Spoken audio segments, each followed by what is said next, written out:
হ্যাঁ, বাবাজি আমার মাথায় হাত দিয়ে দোয়া করলো। আপনারা সবাই আসবেন, বাবাজির সাথে সাক্ষাৎ করবেন, তার থেকে দোয়া আশীর্বাদ চাইবেন। সবাইকে ধন্যবাদ, সবাইকে তিসিখালি আসার জন্য আমন্ত্রণ। আচ্ছা, আসসালামু আলাইকুম প্রিয় দর্শকবিন্দু। আজকে আমরা চলে আসছি নাটোর জেলা সিংড়া থানা তিসিখালি নামক স্থানে। এটা হলো ঘাসি দেওয়ান বাবার মাজার মাঠ প্রাঙ্গণ। এখানে পবিত্র মাজার শরীফ। এখানে দূর দূরান্ত থেকে সকল মানুষ মানতের জন্য এখানে আসে। প্রতিদিনই প্রতি সপ্তাহে 7 দিনই মানুষ দূর দূরান্ত থেকে এখানে আসে, তাদের ভক্তি নিবেদন করে এবং তাদের যে মান্যত করে সেটা যদি পূর্ণ হয় এখানে এসে এখানে সিন্নি দেয়, মানে তবারক পাকায়, তবারক রান্না করে সকলকে বিলি করে দেয়। তো আজকে আমরা নাটোর থেকে, নাটোর সদর, নাটোর থানা, এখান থেকে আমরা প্রায় 50-60 জন মানুষ আমার নাতনির মানতের জন্য আমরা এখানে আসছি। তো যাই হোক, বাবার এখানে এসে আমরা খুবই আনন্দ অনুভব করতেছি। বাবারই নিজ হাতে একটি তালের গাছ লাগানো আছে।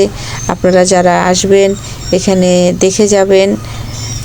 সকলেই এখানে এসে শান্তি অনুভব হবে ইনশাল্লাহ।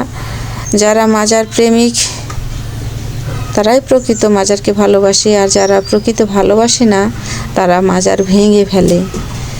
আসলে আপনারা সত্যটা আরও উদ্ঘাটন করুন।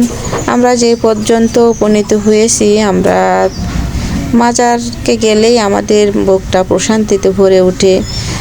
তাদের রওজা আমরা আজকে এসে একটু ঝাড়ু দিচ্ছি। আমাদের সৌভাগ্য, পরম সৌভাগ্য যে বাবার এখানে যারা আসছে সকলের ধুলি আমি নিজ হাতে মোছার চেষ্টা করতেছি।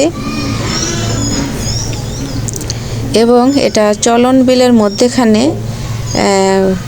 চতুর্দিকে যখন বর্ষাকালে পানি জমে তখন নৌকা ভরে ভরে এখানে সবাই আমন্ত্রণ করে এবং অনেক আনন্দ উপভোগ করে এবং ঘাসি বাবার কাছে এখানে মান্যত করে যায়। কেউ মনের আশা বাসনা পূর্ণ হলে সেগুলো এসে সেটা পুরা করে।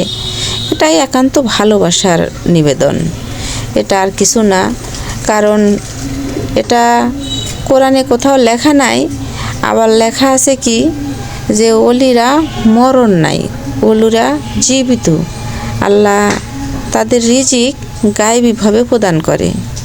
সেই অনুপাতে আমরা এতটুকুই বিশ্বাস করি যে ওলি আল্লাহরা মৃত না, তারা জীবিত, তাদের রিজিক আল্লাহ গায়েবীভাবে প্রদান করে।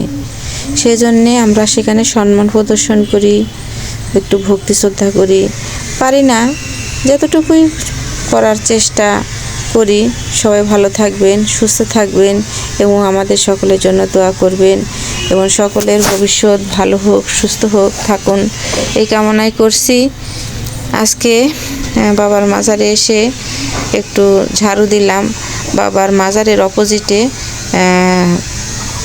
মসজিদ আছে এবং মসজিদের পূর্ব পাশে বাবারই খাদেম বাবা তমিজউদ্দিন ফকিরের তার খাদেম ছিল দীর্ঘদিন, সেখানে বাবারই খেজমত করতো। সে মাজারটাও আছে, আপনারা আসলে দেখে যেতে পারবেন। আমার বাবা জাহাঙ্গীরের 28টা বই আছে। আপনারা মাজার এবং কবরের পার্থক্য যদি আরও বিস্তারিত জানতে চান, যদি বই কেনার ইচ্ছুক থাকেন তাহলে আমার সাথে যোগাযোগ করতে পারেন। আমার মোবাইলটা 01838 43 1370, এই নাম্বারে ফোন দিলে আমি আপনাদেরকে বই যোগাযোগ করে দিতে পারবো এবং আমার কাছেও বই আছে অনেক পরিমাণে, আপনারা নিতে পারবেন। যে সুফিবাদের আত্মপরিচয়ের 1ম খণ্ড, 2য় খণ্ড, 4র্থ খণ্ড এবং আল্লাহ কোথায় থাকে এবং পীর কেনই ধরতে হবে।